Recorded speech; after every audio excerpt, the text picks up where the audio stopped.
Papy est décédé il y a maintenant 2 ans. Il fut retrouvé inconscient au sol dans son cagibi. Il s'en allait souvent dans cette pièce bricolant et repensant au bon vieux temps. Il entreposait plein de choses plus ou moins utiles et intéressantes.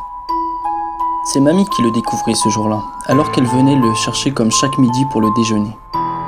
Nous nous rendions chez elle depuis ces dernières années, plus souvent qu'avant. Mamie semblait encore sous le choc, semblant beaucoup moins présente mentalement depuis cet événement. C'est d'ailleurs pour cette raison que nous venions souvent lui rendre visite. Nous étions en plein été. Ça faisait 1 semaine que les cours étaient terminés. Je me rendais désormais seul chez mamie, car maman et papa travaillaient beaucoup. Comment pouvais-je leur en vouloir ? Je me suis permis d'apporter des vêtements de change afin de pouvoir coucher chez grand-mère. Je pensais qu'une présence de plus dans cette petite maison, non loin de la ville, ne serait pas de refus. Je passais énormément de temps avec elle, malgré qu'elle n'était plus aussi bavarde ces 2 dernières années. La mort de papy l'avait beaucoup affectée. Elle l'aimait, ça ne faisait aucun doute. Elle ne se rendait plus dans la pièce au fond du couloir au 2e étage. C'est là que se trouvait le cagibi où papy est mort. Elle ne se rendait même plus du tout au 2e étage. Elle ne dormait plus que dans le salon depuis que son lit fut installé en bas. Un jour, je me décida à aller à l'étage, afin de faire du rangement. Mamie ne monta que quelques marches, elle n'allait pas plus haut, c'était trop difficile. Je m'en allai à l'étage, je pressai le bouton de l'interrupteur afin d'allumer la lumière du couloir et je me rendis devant la porte du cagibi. J'observai longuement la porte en bois, peinte d'un blanc de neige avant de l'ouvrir. C'était une petite pièce, étroite et sombre, rien d'anormal pour un endroit pareil. Je passai ma main droite sur le côté, palpant le mur. J'étais à la recherche d'un interrupteur afin d'allumer la lumière. Elle éclaira la petite pièce qui semblait après ces derniers mois poussiéreuse.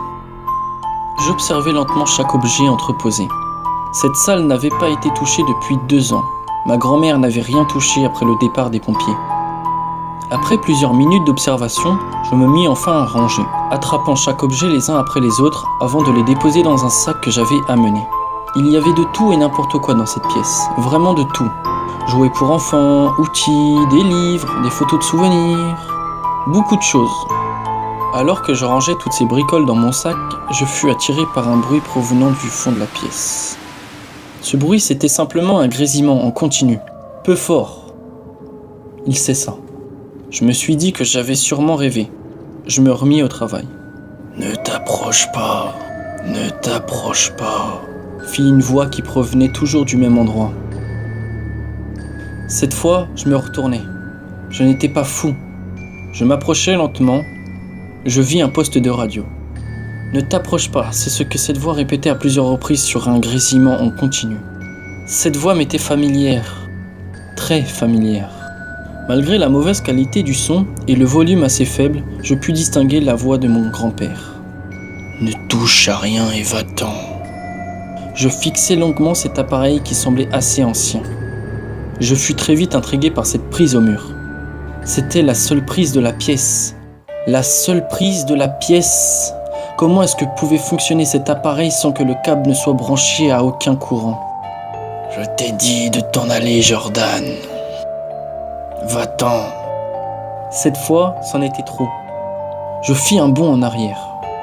Comment est-ce que cela était possible ?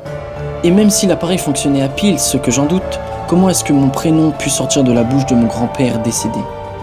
J'observais la pièce autour de moi. Je commençais à avoir peur. Je commençais à avoir froid. Il y avait comme un courant d'air derrière moi. J'approchai lentement du vieux poste de radio et jeta un œil derrière. Il n'y a aucun boîtier pour insérer des piles, dis-je. C'est impossible. Je pris une grande respiration. Jordan, va-t'en, je t'en prie, va-t'en loin. Je sortis de la pièce sans prendre le temps de refermer la porte, ni même d'éteindre la lumière. Je descendis les marches des escaliers quand j'entendis un bruit provenant du couloir.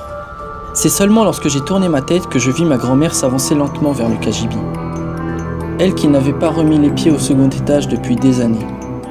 Je regardais mamie s'en aller vers la pièce. Je ne sais pas pourquoi, mais je suis resté immobile, fixant ma grand-mère entrer dans la pièce avant de refermer la porte. Seulement un long grésillement se fit entendre durant un court instant, avant d'entendre quelque chose d'assez lourd frapper contre le sol.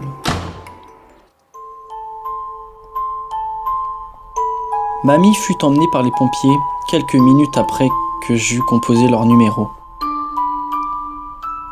Elle s'était éteinte.